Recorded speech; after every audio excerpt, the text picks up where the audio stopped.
Hello guys, welcome back to my blog. अनि हजुरहरू सबै सन्चै हुनुहुन्छ होला, म पनि एकदमै सन्चै छु।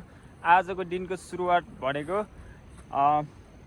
मेरो बसन्तीसँग भएको छ। अनि आज चाहिँ काम छुट्टै अर्कै छ। जे होस्, हाम्रो बुङ्गुरको फोहोर बनाउनु छ आजको काम भनेको। म चाहिँ तलतिर कपाल यसो नुहाम भनेको साबुन र स्याम्पू सकिएको रहेछ। अनि साबुन र स्याम्पू लिनलाई जाँदैछु म। अनि भेनालाई पनि बुङ्गुरको फोहोर बनाउनलाई चाहिँ एक्लै नसकेर भेनालाई पनि बोलाएको छु। एकछिनपछि भेना पनि आउनुहुन्छ।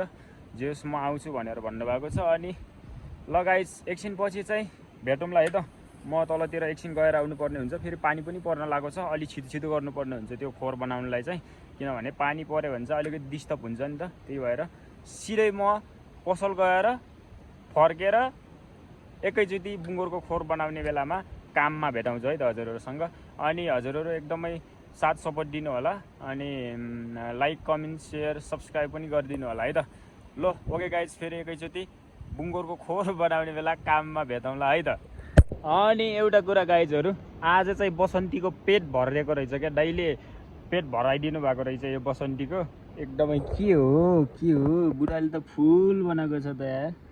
अनि मैले चाहिँ जहिले नि यसरी चलाउँछु क्या, यो लुकिङ ग्लास यसरी चलाउने बानी छ मलाई जहिले पनि। अनि जेस यो को हो यो, अनि यो लुकिङ ग्लास चाहिँ यसरी चलाउने बानी छ। दाइले चाहिँ मलाई कराई गर्छ क्या, यसरी चलाउने होइन लुकिङ ग्लास, अगाडि पछाडिबाट गाडी आएको कसरी देख्ने हो र भनेर जहिले नि कराउनुहुन्छ। मैले चाहिँ फेरि बानी नै यसरी हो क्या, लुकिङ ग्लास यस्तो बनायो चलायो। जेस मलाई चाहिँ यस्तो अनि यस्तो बनाएको यो मनै पर्दैन कि, यस्तरी चलाएको मनै पर्दैन मलाई।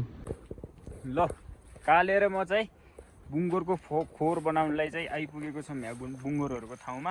अनि यहाँ यो दुईवटा ठुलो बुङ्गुरहरूको लागि चाहिँ ठाउँ अलरेडी उनीहरूको खोर चाहिँ छ कि यस्तो छ।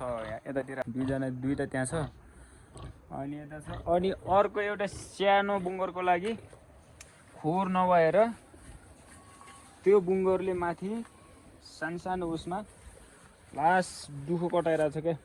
त्यही भएर आज चाहिँ मैले त्यसको लागि ठाउँ बनाउन आएको छु यहाँ अघि नै। अनि अघि भेनालाई बोलाएको, भेना चाहिँ अघि पहिले चाहिँ ल हुन्छ भनेर भन्नुभएको थियो, पछि चाहिँ भ्याउँदैन आज भनेर भन्नुभयो।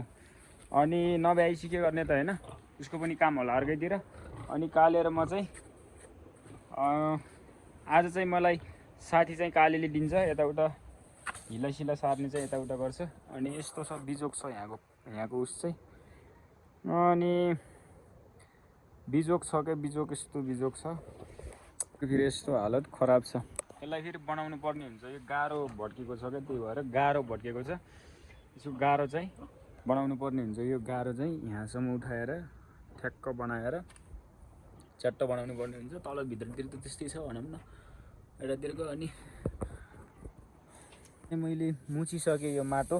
अनि माटो मुछिसकेपछि चाहिँ अब गाह्रो लगाउनु पर्ने हुन्छ। काले आइज यता, गाह्रो लगाउनु पर्ने हुन्छ। गाह्रो लगाउनुभन्दा पहिला चाहिँ यहाँ पुरानो गाह्रो छ, यसलाई चाहिँ सफा गर्नुपर्ने हुन्छ। मैले यहाँ चाहिँ सापहरू हुनसक्छ कि, यस्तोमा साप सर्पहरू हुनसक्छ।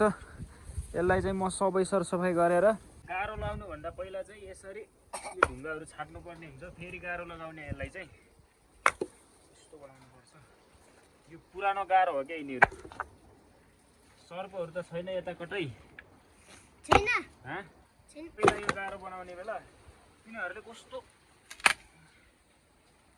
खालको गाह्रो लगाइदिएको हो क्या यार। भट्किने गाह्रो लगाइदिएको के।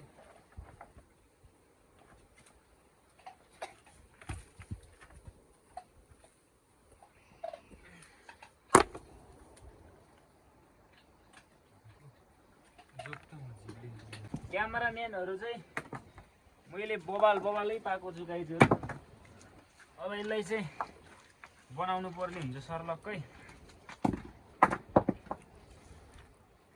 साथीहरू यतिको काम चाहिँ कम्प्लिट हुन लागिसक्यो। अब यसलाई चाहिँ अब अलिकति यतातिर व्यवस्थापन गर्नुपर्ने छ। म चाहिँ अलि माथितिर गएर फर्किनु पर्ने छ। यसलाई अलिकति व्यवस्थापन गर्छु। काम चाहिँ यतिको कम्प्लिट भइसक्यो। अब यो ढोका हो। अनि यहाँनिर नि यस्तो छ, यो र यसमा लाउनु पर्ने हुन्छ, यसलाई नै यहाँ बसाल्ने हो। अनि माथिको छाउन चाहिँ अहिले मिल्दैन होला, भोलितिर हुन्छ होला, भोलितिर व्यवस्थापन गर्नुपर्ने हुन्छ। ओके गाइज, म अहिले चाहिँ बल खेल्नको लागि आइसकेको छु, अब निस्किसकेको छु। अनि त्यो काम चाहिँ भोलितिर पुरा गर्नु पर्ला, झ्याउ लागिरहेछ कि अब त्यो काम गर्नलाई नि एक्लै। अब भेनालाई भनेको भेनाले भ्याउँदैन भन्नुभयो, अनि अलिअलि काम त गरियो एक्लै पनि।